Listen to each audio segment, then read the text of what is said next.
However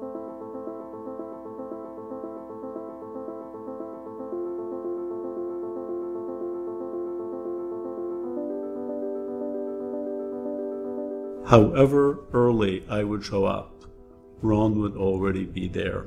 In science, a lot of people keep investigating the same questions, and what he taught me is that there is no limit to the questions that you can ask in the lab. Ron Rosenfeld really became heavily committed to the insulin-like growth factor research area, both clinically and in terms of bench work, and soon became an internationally highly respected individual in terms of his contributions. I had the opportunity to begin a fellowship at Stanford in pediatric endocrinology with Dr. Raymond Hintz. I first met Ron in 1975, and my impressions were he was a very bright and eloquent young man. At that time I was younger than I was now, so I thought I was bright and eloquent too. I had no particular background in bench research. He had essentially zero experience in laboratory work. I think he probably had a chemistry course in college, but that was about it. Ray Hintz and Irv Schulman, who was the chairman of pediatrics while I was here, they were enormous influences on me. The work that Ray Hintz and Ron Rosenfeld were doing at the time was the study to understand how children grow, what are the molecules, the hormones, and the mechanisms that facilitate normal growth. The very nature of pediatric growth was being unraveled. It was believed that the somatometins, later renamed insulin-like growth factors or IGFs, were the hormones that actually stimulated growth.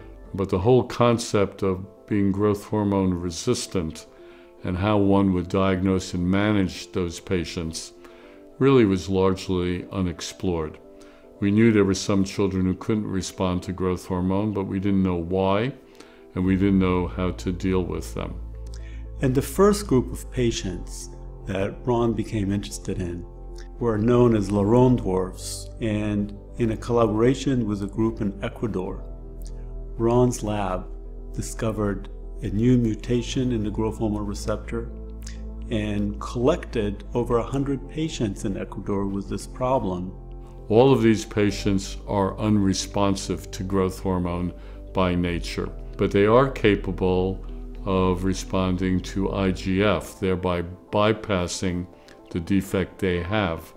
Ron's lab continued to the conceptualization of a potential therapy, to clinical studies investigating the use of this novel therapy in the form of recombinant IGF-1, and finally leading to the FDA approval of this drug for this population.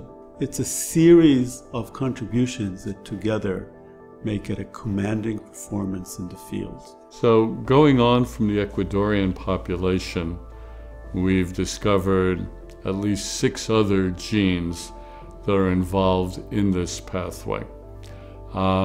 We can identify molecular defects in each of these genes.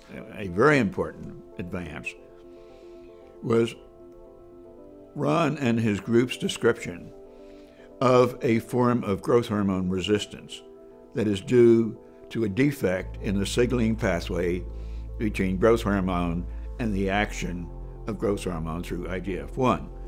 And this involved a mutation in the STAT5B gene. It's hard to beat the thrill of discovering a new genetic disorder, what in essence is a new disease. But perhaps the greatest thrill is when you're able to not only identify a defect, but couple it with a therapy, and to see children grow who in the past were incapable of growing, that's a thrill. Growth disorders in the 20th and early 21st century is really an area that he owns as somebody who has led the field, who advanced the field, who promoted the field, who trained all the leading people who are working in this area? Oh, well, I think you've been late in recognizing him. He should have gotten this a couple of years ago. He has this knack for bringing the best out of a group and getting them to work together.